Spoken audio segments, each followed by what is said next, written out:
starts now. I can hear that on an echo somewhere. Yeah, it's playing on Dave's computer. Dave's got turned on his monitor.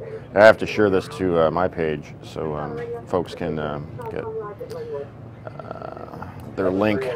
Hey, good morning. It is a Wednesday morning in the Local 4 newsroom. I'm Jason Carr, but I would hope that you'd know that from the graphics so expertly put together by our digital staff. I'm glad to see you here on what we have come to call the Jason Carr Experiment, aka the 9:15-ish.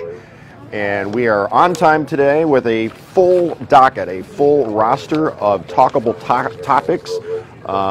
Some will push your buttons, some you'll go, meh.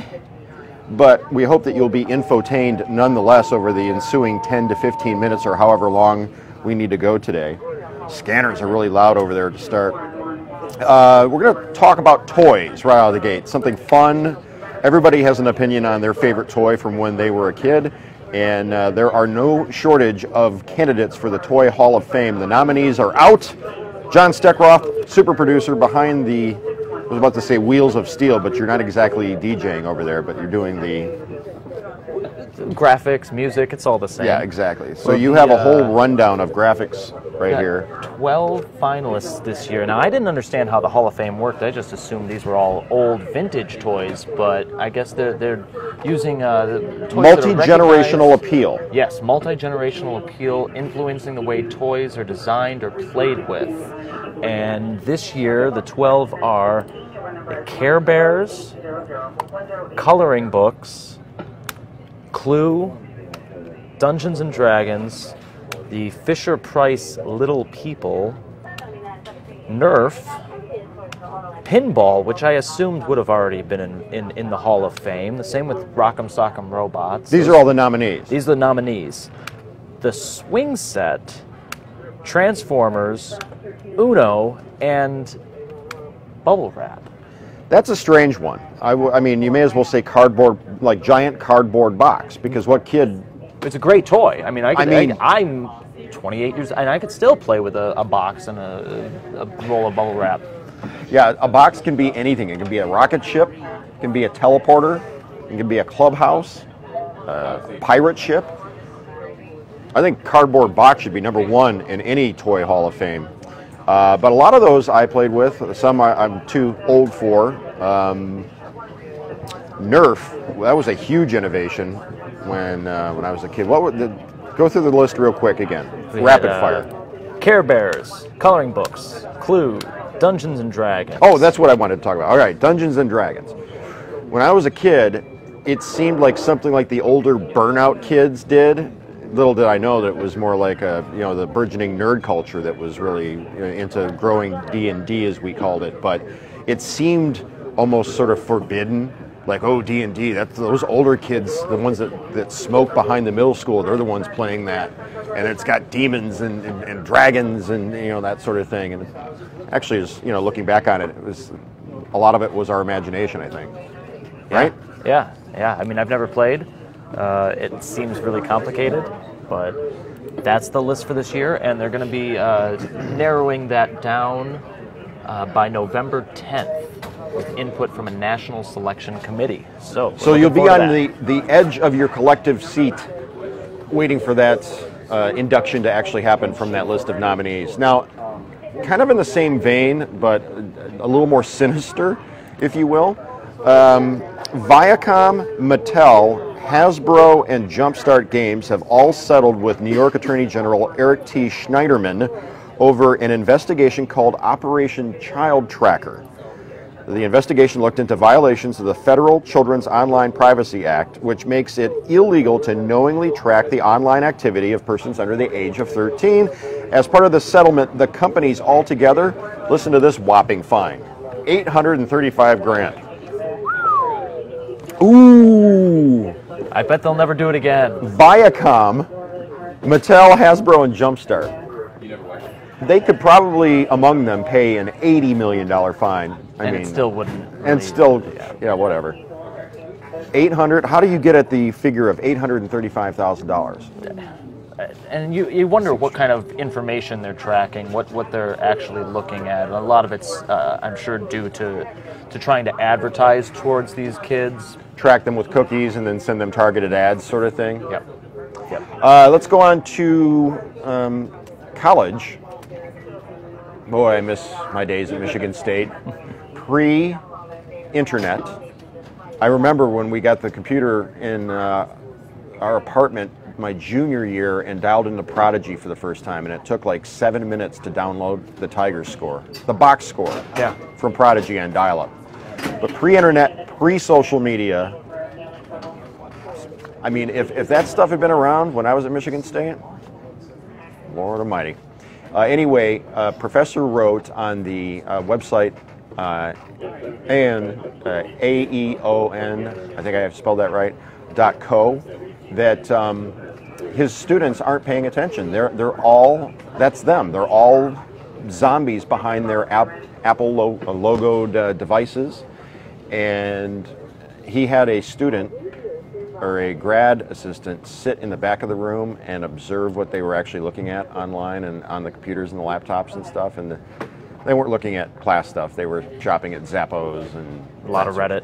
But anyway, this is a fascinating, you know what we should do is put a link to the article, because I think the article is extremely fascinating. Yeah, I still have it up, so I'll So I'll post anyway, it in the Facebook conclusion, comments. anecdotally anyway, this professor says that this generation that's in college right now, they are lacking cognition, they're lacking the ability to focus, they're not retaining information. And that especially is the way people are taking notes. What are you two doing over here? Yeah, there's a lot of giggling coming off from over there. Okay.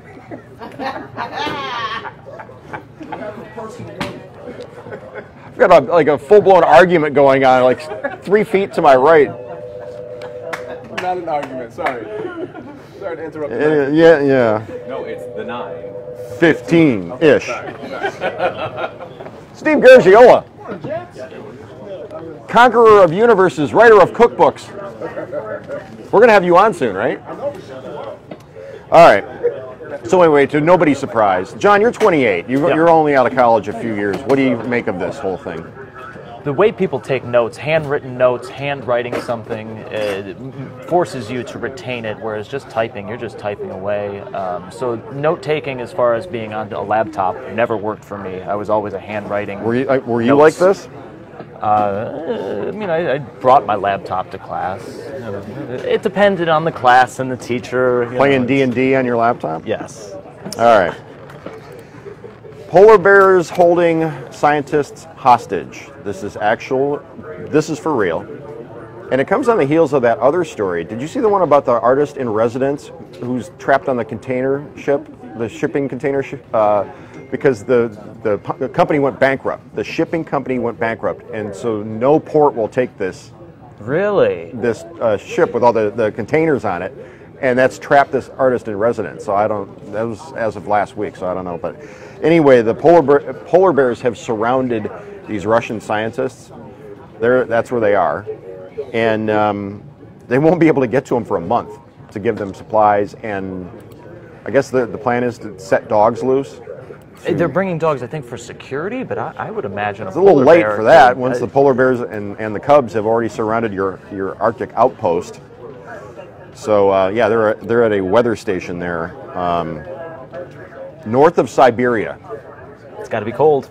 Hence a month to get to them and hopefully rescue them from the clutches of sure death and destruction at the razor-sharp claws of the polar bears. Skittles Slurpee, oh no, we're not there yet. We're getting to the women in the White House. Now, this is also a fascinating article on QZ.com, which stands for Quartz. Basically, women in the White House have learned that the way to keep their voices heard, keep from having things mansplained to them or man-interrupted, is that somebody in the room who's female brings up a point, a talking point, an argument sort of thing, and then she is repeated by somebody else. Another woman in the room will say, I see what Jane is saying, and I think, repeat the exact same thing and say, excellent point, and give her credit right there on the spot. And it keeps the dudes in the room, many of whom in the White House, or dudes, from taking credit from a meeting or from interrupting in the middle of the woman's point. So have you, ladies, at your place of work, been mansplained to, man-terrupted, and what do you do to combat dudes from taking over the conversation? Are your female counterparts in the 20-something set? Are they quick to anger if somebody mansplains them something? Or I don't see this too often, so I'm not entirely. You know what mansplaining is, right? When a man explains something to a woman. Yeah, is that what it in is? such a way that's almost condescending. Okay. Let me How could you not know mansplain that? something to you, kiddo. Yeah, something. Yeah, that's mansplaining. So that article's on qz.com if you want to check that out, or else we can put a link on click on. Bowl of bacon. We're getting a lot of love for the toys. Magic 8-Ball, somebody says. Silly Putty, another. Tati Amara from Live in the D. Her automatic answer was the Barbie Dreamhouse. Oh. Okay. For the ladies. Immediately I thought of the Corvette that was, Barbie pink, but man, you still look paint job on that? Wouldn't mind driving it. Ken would be styling in a Vette with a different color. With the salmon-colored Corvette. All right. So we've taken care of something from the ladies' point of view. Now let's go to the grilling, and usually that means dudes, not to mansplain it to you. But Johnsonville, the Brat people, they've come up with this. It's a sizzling sausage grill. It's the first indoor electric sausage grill. So there's that. So it's funny because everyone assumed we were going to be talking about bacon. It's normally the bowl of bacon, but today we're talking about a grill of sausage. Okay then. I mean, if normal grilling of the brat, or as some people say brat, is too much for you, then you could invest in, where do you find such a contraption? Yeah, I'm sure they're online. I saw one place that was selling them for about $30. So can we put that back up there? Oh, yeah.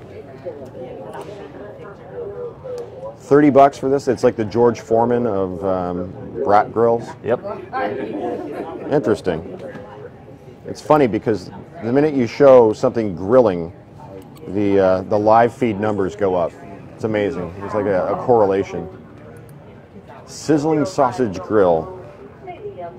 Stopping people dead in their tracks as they're surfing their news feeds. And welcome to the Jason Carr Experiment, the digital infotainment spectacular, airing every day around 9:15 on the Local 4 Facebook page. Also live streaming on clickondetroit.com, our superlative website, where you can also find best of, the Detroit best of, best restaurants, best hardware stores, best bars, that sort of thing. What do we have next? Skittles Slurpee? Skittles Slurpee. There's so many strange flavors out of 7-Eleven. You know what was really good is the Rock and Rye Slurpee. I was able to go over and try it when that was available. I'm sure this is good as well, because who doesn't like Skittles, right? The sour ones are a bit much for me. I'm more of the traditional Skittles person. All right, there you have it. Skittles Slurpees at 7-Eleven. Finally, the Tigers, Anibal Sanchez taking the hill tonight. They'll try to right their ways after losing badly to the Twins last night. This was supposed to be a sweep, because the Twins aren't that good. And Tigers took it on the chin last night. And tonight, they'll be hoping to bounce back as they continue to chase the final wild card spot, put together an epic run in the postseason that we can all dream of, and return the town to championship glory. 32 years. Right, yeah, 32 years after the 84 Tigers. I'm getting old.